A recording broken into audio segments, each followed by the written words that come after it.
بسم اللہ الرحمن الرحیم۔ ہارون رشید عرض کر رہا ہوں، السلام علیکم ورحمۃ اللہ وبرکاتہ۔ بڑی خبر تو یہ ہے جو آپ سن چکے ہیں کہ شیر افضل کو گرفتار کر لیا گیا۔ ظاہر ہے گرفتاری ہونا تھا، ایسے آدمی کو کیسے آزادی دی جا سکتی تھی؟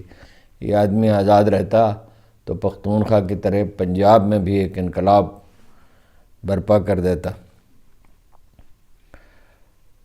اور پنجاب میں تو ظاہر ہے پنجاب اور پختونخوا پولیس مختلف ہے۔ پھر شیر افضل کے حاسد بھی بہت ہیں پارٹی میں، ان سے گزارش بھی کی تھی کہ بے دعویٰ کرنے سے گریز کریں اور زیادہ اوور کانفیڈنٹ نہ ہوں۔ اور پنجاب میں تو یہ صورتحال ہے کہ محسن نقوی سے بھی پوری طرح مطمئن نہیں ہے، اور اطلاع یہ ہے اپنا کہ اس سے محسن نقوی سے تو پوری طرح مطمئن ہیں، معافی چاہتا ہوں بالکل ہی غلط بات کہہ دی، اور افواہ یہ ہے کہ انہیں وزیر اعظم بنا دیا جائے گا، کاکڑ صاحب سے استعفیٰ لے لیا جائے گا، اس لیے کہ وہ یہ ہے رانا ثناء اللہ ڈاکٹرائن۔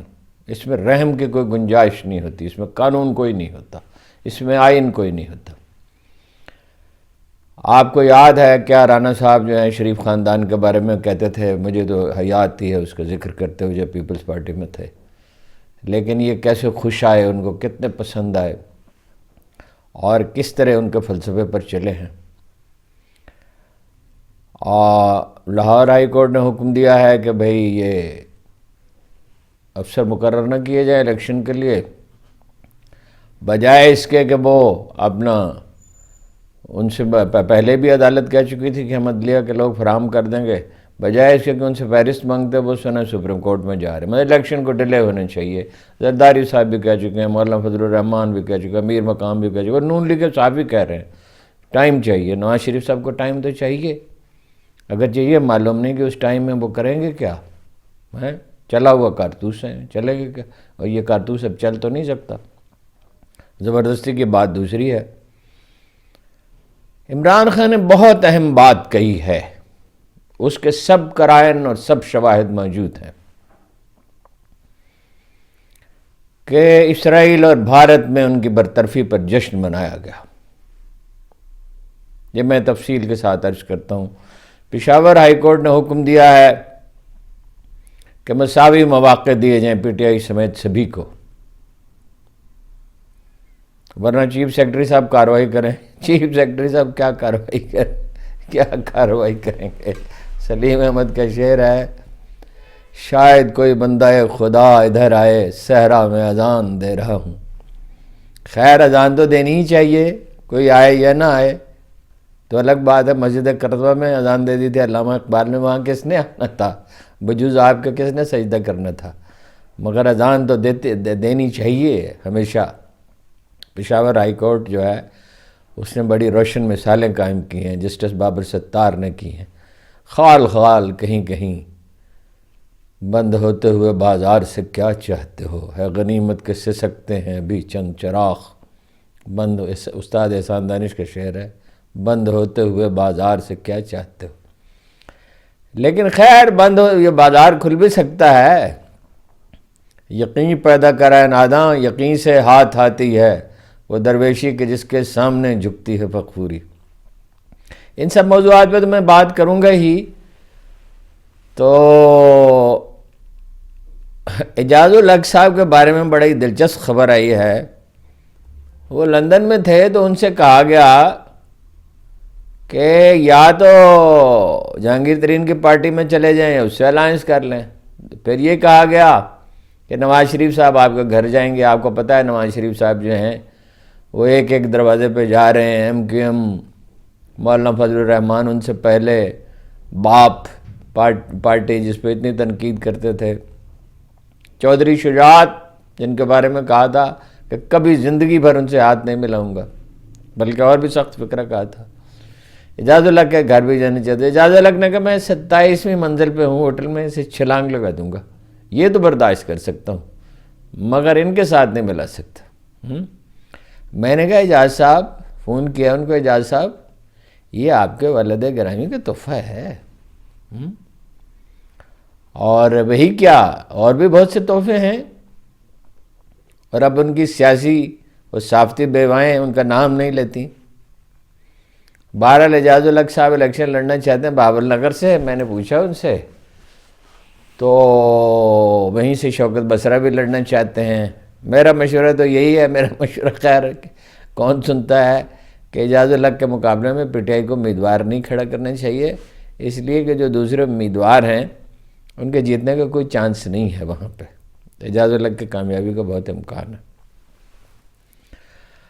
اچھا، اب جناب شیر افغن کی گرفتاری ہے ڈپٹی کمشنر کے حکم پر، جونیئر خاتون افسر ہیں، کہا جاتا ہے کہ وزیر اعلیٰ جن کے بارے میں افواہ ہے کہ وزیر اعظم بنا دیے جائیں گے، ان کے خاندان سے مراسم ہیں، ابھی ان کا تقرر ہوا ہے، انہوں نے حکم جاری کیا، ان افسروں کے ساتھ الیکشن کرانا چاہتے ہیں، اور یہ بھی کہتے ہیں کاکڑ صاحب کہ ان کو بھی آپ یقین رکھیں کہ یہ منصفانہ ہوں گے، بالکل آزادانہ ہوں گے۔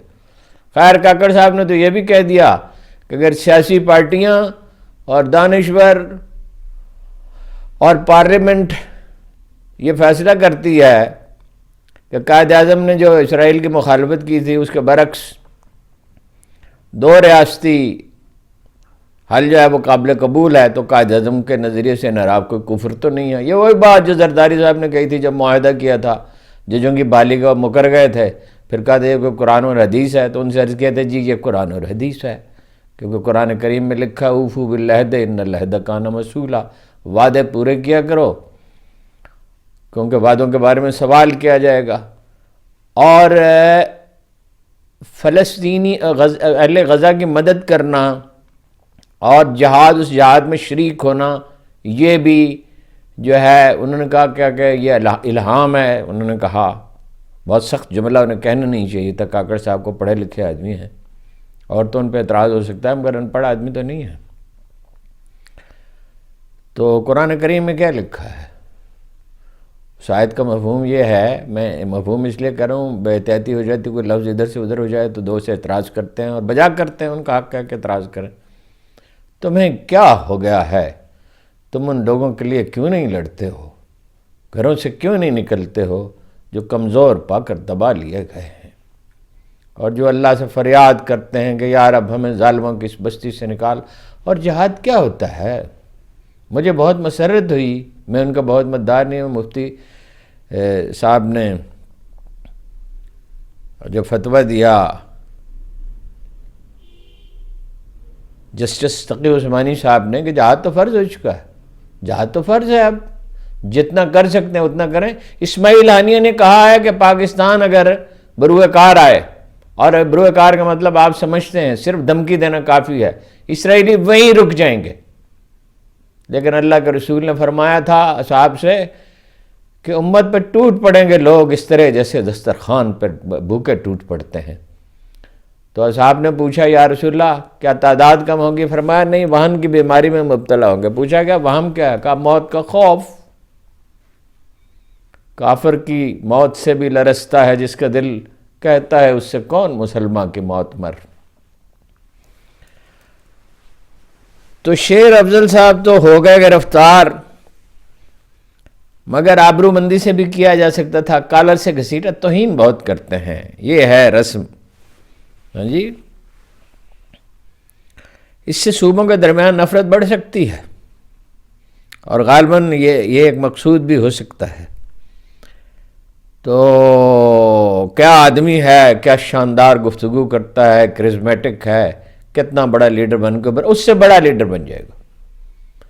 وہ ایسا آدمی نہیں لگتا کہ جو سرنڈر کر دے۔ میرے خیال میں لاہور نے جانا نہیں چاہیے تھا، لیکن بہرحال پارٹیوں کی اپنی پالیسیاں ہوتی ہیں۔ گوہر خان کہتے ہیں وکیلوں نے ویسے کوشش تو بہت کی مگر زیادہ بندوبست کرنا چاہیے تھا، انہیں معلوم ہے لاہور کا ماحول کیا ہے۔ جو تازہ سروے ہوا ہے، ریپبلک نے انسٹیٹیوٹ نے سروے کیا ہے، 75% ووٹ ہیں لاہور میں عمران خان کے، 22% ہیں ان کے۔ تو ظاہر ہے 75% ووٹوں کو روکنا ہے تو روکنے کے لیے یہی کرنا پڑے گا نا۔ تو قربانیاں تو دینی پڑیں گی۔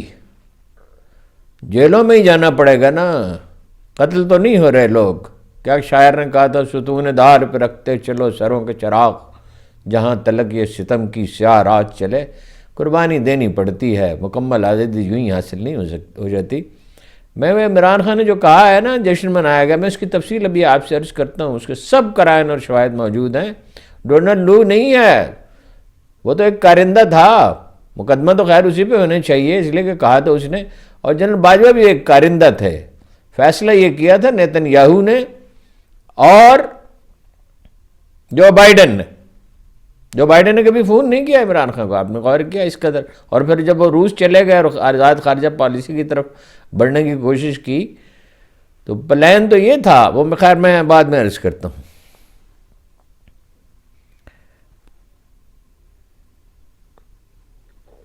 پشاور ہائی کورٹ کا میں نے آپ سے عرض کر دیا، لیکن حکم دے سکتی ہیں عدالتیں، عمل کرنے والا کون ہے؟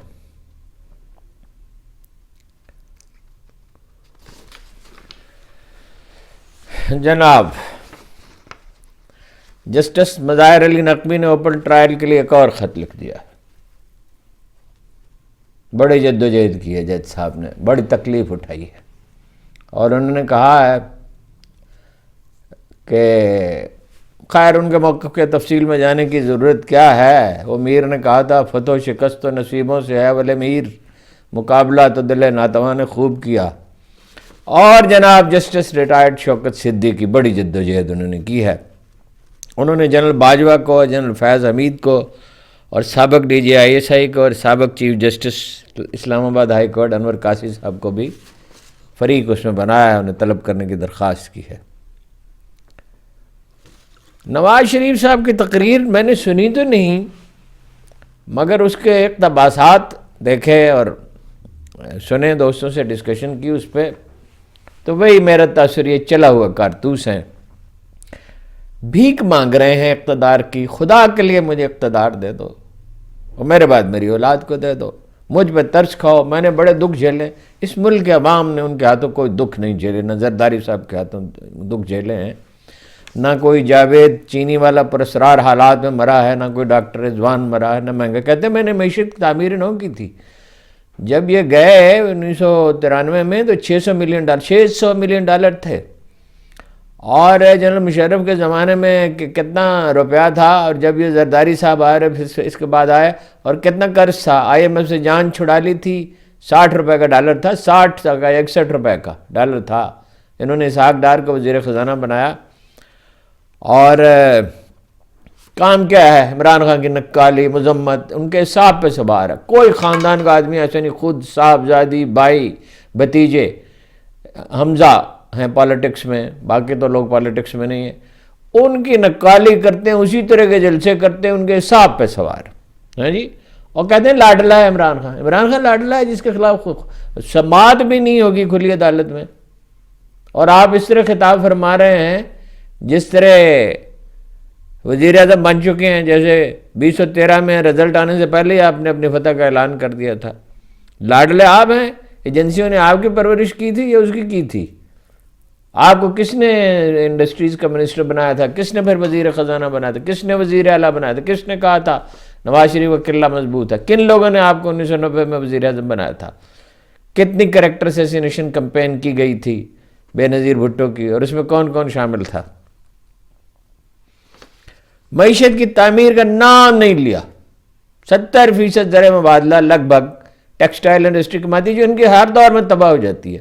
زراعت میں کام ہو سکتا ہے، صرف اچھا بیج فراہم کر دیا جائے، باقی تو خیر ڈیٹیل ہے، اس میں جا نہیں سکتا، وقت کم ہے، تو اس میں چند مہینے میں 22 ملین ایکڑ پہ کاشت ہوتی ہے، اس میں آسانی سے اچھے بیج سے اب جو ہے پیداوار ہے 7-8 بلین ٹن بڑھ سکتی ہے، 6-7 بلین ٹن کی ہم دالیں اور چائے اور جناب آئل اور یہ گندم وغیرہ منگاتے ہیں، اس سے بھی زیادہ ہے شاید، یہ بچ سکتا ہے، اور اس کے لیے کوئی بہت جدوجہد کی ضرورت نہیں، کوئی بات نہیں کی افسر شاہی کو ٹھیک کرنے کے، پولیس کو تو خیر اور برباد کریں گے نا، ابھی کر رہے ہیں، ابھی انہیں کی حکومت ہے، 25,000 آدمی 89 میں بھرتی کیے تھے نو کانفیڈنس سے بچنے کے لیے، اور جو آدمی سفارش بھی بھرتی کیے ہوں گے انہوں نے کیا کہا، گل نہیں کھلائے ہوں گے۔ تو ایف بی آر بھائی، ایف بی آر کا نام نہیں لیتے، جہاں 23,000 آدمی صرف رشوت لینے کے لیے بیٹھے ہیں، 1-2 ہزار آدمی کام کرتے ہیں، اور اس کے لیے اتنی یاد دہانی لوگ کرا چکے، شبر زیدی اتنا باویلا کر چکے اور ماہرین باویلا کر، اس کا نام کوئی معیشت کی بحالی کا پروگرام نہیں، بس یہ ہے کہ میں اپنا جناب معیشت بحال کر دوں گا۔ کیا معیشت بحال؟ آپ نے کب معیشت بحال کی؟ آپ روپیہ خرچ کر سکتے ہیں، وہ بھی قرض کا۔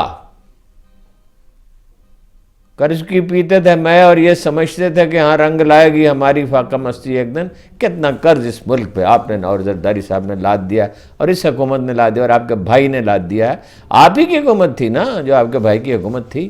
کتنی مہنگائی بڑھی، کتنی پاکستان جو ہے اس ہرے بھرے ملک اس کو آپ نے ویران کر کے رکھ دیا، اور دعوے آپ اتنے بڑے کرتے ہیں۔ اچھا، خبر یہ ہے کہ جہانگیر ترین صاحب کے ساتھ سیٹوں کی ان کی بات تقریباً مکمل ہو گئی ہے، آگے بڑھی ہے، مکمل تو نہیں ہوئی۔ ان کے ساتھ جو ہیں وہ معاملات طے ہونے والے ان کے یہ۔ اچھا، وہ ایک بات یاد آئی مجھے کہ نواز شریف صاحب نے کہا تھا کہ میرے احساس سے اگر میری آمدن سے زیادہ تو کسی کو کیا تکلیف ہے۔ جو آدمی کھلے عام کرپشن کی یعنی حمایت کرتا ہے، وہ کہتا ہے میں معیشت تعمیر کر دوں گا، سرمایہ کاری کہاں سے آئے گی؟ دیکھیے، وہ جو عمران خان نے کہا تھا نا جشن کی بات، اس سے یہ لنک ہے۔ منصوبہ یہ تھا، نیتن یاہو جو بائیڈن یہ نے کہا کہ 15 صدر جو کچھ نہیں کر سکے وہ میں کر دکھاؤں گا، یعنی سعودی عرب سے تسلیم کرا دوں گا اسرائیل کو۔ اور نیتن یاہو نے کہا کہ پاکستان سے کریں۔ پاکستان سے ظاہر ہے، پاکستان واحد ایٹمی قوت ہے اور سب سے اچھی فوج ہے عالم اسلام کی، وہ سیاسی مباحث الگ ہیں، اور انڈونیشیا سے اس کی وہ سب سے بڑی آبادی ہے۔ تو اس رخ پہ کام ہو رہا تھا۔ اس کے بعد منصوبہ یہ تھا کہ پاکستان سے کسی نہ کسی طرح تسلیم کرایا جائے، اس کے لیے کچھ کو فنڈز آفر کیے جائیں، 50 60 70 بلین ڈالر کی انویسٹمنٹ ہو، اور عرب بھی یہ کہہ رہے تھے کہ اسرائیل سے مل کے اقتصادی ترقی جو ہے وہ اپنے عروج کو پہنچ جائے گی، اور یہ ہو جائے گا وہ جو وہ تو بیچ میں حماس آن پڑی۔ حماس جب آن پڑی تو سارا منصوبہ درے کا درا رہ گیا۔ آپ کا کیا خیال ہے یہ جو عرب حکمران مذمت کر رہے ہیں اسرائیل کی، یہ دل سے چاہتے ہیں؟ نہیں، اس کے بالکل برعکس یہ عرب عوام کا دباؤ ہے، حالات بدل رہے۔ اور فلسطین سے جو آواز آتی ہے، جتنے لوگوں نے بات کیا انہوں نے کہا عمران خان ہوتا تو اس سے کچھ امید ہو سکتی تھی، تو ان لوگوں سے بھی نواز شریف سے انہوں نے کہا نواز شریف تو نام نہیں لیتے، غزہ کا ایک جلوس نہیں نکال سکتے وہ، اور زرداری بلکہ ساری جماعتیں مل کے ایک جلوس نہیں نکال سکتے۔ کیوں نہیں نکالتے؟ نام نہیں لیتے اپنا مودی کا، اس کا۔ یہ عالمی ایجنڈا ہے بھائی، عالمی ایجنڈا، اس کو سمجھنے کی کوشش کریں۔ عمران خان ٹھیک کہتے ہیں اس معاملے میں۔ جشن تو انڈین ٹی وی پہ تو ابھی وہ گئے نہیں تھے تو جشن شروع ہو گیا تھا، 2 سال سے جاری ہے۔ اور دعویٰ یہ کیا جائے، کوئی کاف لوگ ہیں جو یہ کہتے تھے عمران خان یہودیوں کا ایجنٹ ہے۔ عمران خان نے ایک قرآن مجید کا نصاب رائج کیا، اب ناظرہ پڑھیں، پھر ترجمہ پڑھیں، پھر یکساں قومی نصاب رائج کیا، پھر صحت کارڈ دیا، تو خیر ایک الگ بحث ہے۔ اچھا، وہ سارے اقدامات تو اس نے کیے، کفالت پروگرام، بھوکوں کو کھانا کھلانا۔ اچھا، وہ اپنا جو ہے وہ تھا یہودی ایجنٹ تھا، اور یہ ہیں یہودیوں کے مخالف۔ میں کبھی تفصیل بھی عرض کروں گا اس سلسلے میں، اور بھی تفصیلات ہیں۔ اینی ہو، وہ عمران خان کی بات بالکل ٹھیک ہے، ان کیمرہ ٹرائل ہوگا یہ تو آپ کو پتہ چلی گیا، میں تو کل ہی آپ سے عرض کر دیا تھا، بلکہ 1-2 دن پہلے ہی کہا تھا۔ اخبار نویسوں کا وجود وہ برداشت نہیں کر سکتے، اخبار نویس ہوں تو بات جو ہے وہ پھیلتی ہے۔ خاندان کو کہا گیا ہے کہ بھائی اجازت ہوگی تو وہ ہوں گے تو ظاہر ہے ذکر ہوتا رہے گا۔ تو سائفر پہ ہے یہ مقدمہ، اب میں اس پہ کوئی زیادہ عرض کرنے کی ضرورت نہیں، پہلے آپ سے عرض کر چکا ہوں، ساری دنیا کو معلوم ہے سائفر میں کیا لکھا ہے۔ وہ تو ایک امریکی ادارے نے شائع کر دیا، ایک کہر خفیہ ہے اور خلاف ورزی کی ہے۔ اور وہ باجوہ صاحب کے بیچ میں ایک بات مجھے دوبارہ یاد ہے کہ وہ تو ایک مہرت ہے نا، دیکھیے انہوں نے جب انڈیا نے دفعہ 370 ختم کی اور مقبوضہ کشمیر میں وہ کارروائی کی تو کیا کیا تھا باجوہ صاحب نے؟ 3 مہینے بعد جنگ بندی کر لی، وہ جنگ بندی کا کون سا وقت تھا؟ اور یہ اخبار نویسوں سے کہتے رہے، معتبر اخبار نویس کہتے، میں نے تو ان سے ملنا چھوڑ دیا تھا کہ جی وہ انہوں نے یہ کہا کہ ہم تو لڑنے کے قابل نہیں، ہم لڑنے کے قابل نہیں، وہ انڈین فوج میں خودکشی کے واقعات ہوتے ہیں، افسروں اور جوانوں کے تعلقات ٹھیک نہیں ہیں، وہ کھانے کو روتے ہیں، کھانا ٹھیک نہیں ہے۔ یہاں تو 7,000 آدمیوں نے جان دی ہے دہشت گردی کے خلاف جنگ میں، اور سیاچن میں یہاں تو اب بھی لوگ رضاکارانہ جاتے ہیں۔ وہ جب انہوں نے وہاں سے کارروائی کرنے کی کوشش کی، سو کالڈ وہ سرجیکل سٹرائک، اور اس کے بعد جہاز ان کے وہاں سے آئے، تو یہاں سے اتنے اس کی تفصیلات کبھی نہیں آئیں۔ تو 2 جہاز ان کے گرا دیے تھے نا، اور 6 جگہ اسٹریٹجک جگہ پہ بمباری کی تھی ان کے قریب، اہم مقامات کے قریب، اور سانپ سونگ گیا تھا، اور چین کا نام نہیں لیتے مودی صاحب، جنگ لڑنے کے وہ قابل نہیں ہے۔ یہ جو باجوہ صاحب نے جو کردار ادا کیا ہے، یہ یاد رکھا جائے گا تاریخ میں، یہ بوٹا ان کا لگایا ہوا ہے۔ اچھا جناب، سپریم کورٹ بار ایسوسی ایشن، لاہور ہائی کورٹ بار ایسوسی ایشن، بلوچستان، سندھ، سبھی نے فوجی عدالتوں میں شہریوں کے خلاف مقدمات چلانے کی مخالفت کر دی ہے، بائیکاٹ کا بھی انہوں نے کہا ہے۔ الیکشن میرا اندازہ ہے کہ ملتوی ہوگا، اور اس کی ذمہ داری پی ٹی آئی پہ ڈالی جائے گی، کوئی بندوبست اس کا کیا جائے گا۔ وہ فوجی تنصیبات پہ ہم لوگ کا جو معاملہ ہوا، اور فوجی مقامات پہ، اور عمران خان کی گرفتاری کے باوجود 10,000 کارکنوں کی گرفتاری کے بجائے 230 امیدواروں کو لبھانے کے باوجود نے پارٹی سے نکالا گیا، جیسے بھی نکالا گیا، سنا ہے محکمہ زراعت والوں نے نکالا ہے جی۔ تو اتنی ضمانتیں نہیں ہو رہی ہیں، عمران خان جیل میں اب آج وہ بھی گرفتار ہو گئے، شیر افضل بھی، ووٹ نہیں کم ہو رہے بلکہ ہر گزرتے دن کے ساتھ بڑھ رہے ہیں۔ جو موقع دیا جائے گا نواز شریف صاحب کو کچھ کر گزریں۔ ٹرائل کی درخواست مسترد کر دی ہے روکنے کی اسلام آباد ہائی کورٹ نے۔ فیصل بابڈا صاحب نے خاموش نہیں ہوتے، فیصل بابڈا پتہ نہیں ان کو کیا مسئلہ ہے۔ میں نے جب یہ وزیر بنے تھے تو میں نے اسد عمر صاحب سے پوچھا تھا ان کو کیوں وزیر بنایا، کہتے بولتے بڑا اچھا ہے۔ اچھا یا برا تو مجھے پتہ نہیں، بولتے مسلسل ہیں۔ کہتے ہیں وہی گواہ بنے جن کو میں نے متنبع کیا تھا خان صاحب کو، وہ متنبع کیا تھا تو پبلکلی کرتے نا، بات کرتے نا، وعدہ گواہ تو آپ بنے ہوئے ہیں ان کے خلاف۔ کیا کہتے ہیں کہ مردہ بولے تو کفن ہی پھڑے۔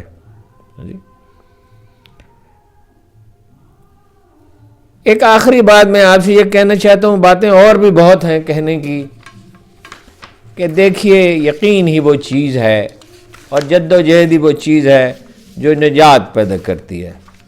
اقبال کا شعر میں نے آپ کو سنا ہے، اسے دہراتا ہوں، لیکن اس سے پہلے آپ کو فیض کی کیونکہ کچھ مصرے سناتا ہوں فیض احمد فیض کے۔ اب میں نے تو بہت پہلے ظاہر ہے یہ پڑھے تھے، اور بھول جاتا ہوں بعض اوقات، مصرع ٹھیک سے نہیں دہرا سکتا، اس پہ کچھ لوگ اعتراض کرتے ہیں۔ بھائی مجھے یاد پڑتا ہے 1974 میں یہ جیل جانا پڑا تھا، وہ اخبار نویسوں کی تحریک تھی، سیاسی تحریک نہیں تھی، کچھ برطرفیوں کے خلاف۔ تو اس وقت وہ جیل میں جب موقع ملا تو فیض صاحب کے کافی کچھ حصے میں نے یاد کیے تھے۔ اعتزاز احسن صاحب جتنے تو یاد نہیں ہیں، مگر 500-700 شعر تو ان کے یاد ہیں۔ یہ غم اس رات کا ثمر ہے جو مجھ سے تجھ سے عظیم تر ہے، عظیم تر ہے کہ اس کی شاخوں میں لاکھ مشعل بکف ستاروں کے سب کارواں گھر کے کھو گئے ہیں، ہزار مہتاب اپنا سب نور رو گئے ہیں۔ یہ غم جو اس رات نے دیا ہے سحر کا یقین بنا ہے، یقین جو غم سے کریم تر ہے، سحر جو شب سے عظیم تر ہے۔ اور اقبال کا وہی شعر دوبارہ کہ یقین پیدا کرے ناداں، یقین سے ہاتھ آتی ہے وہ درویشی کہ جس کے سامنے جھکتی ہے فغفوری۔ چیلنج اتنا بڑا نہیں ہے، ہمت نہیں دکھا رہے لوگ اتنی جتنی دکھانی چاہیے، اور آئین کی حدود میں، اور شائستگی کے ساتھ، اور باوقار طریقے سے۔ جیت نہیں سکتے، ان پاپولر پارٹیاں جیت نہیں سکتی۔ اگر وہ جیتیں تو اس لیے جیتیں گے کہ لوگ پولنگ سٹیشنوں کا رخ نہ کریں۔ اس منصوبے کو ناکام بنانا چاہیے، کشیدگی کو کم کرنا چاہیے، استحکام پیدا کرنا چاہیے۔ امن اور استحکام کے بغیر نہ کسی معاشرے میں لوگ سکھ کا سانس لے سکتے ہیں۔ معاشی ترقی تو بعد کی بات ہے، بلکہ ذہنی مریض بنتے جا رہے ہیں۔ آپ کا بہت بہت شکریہ۔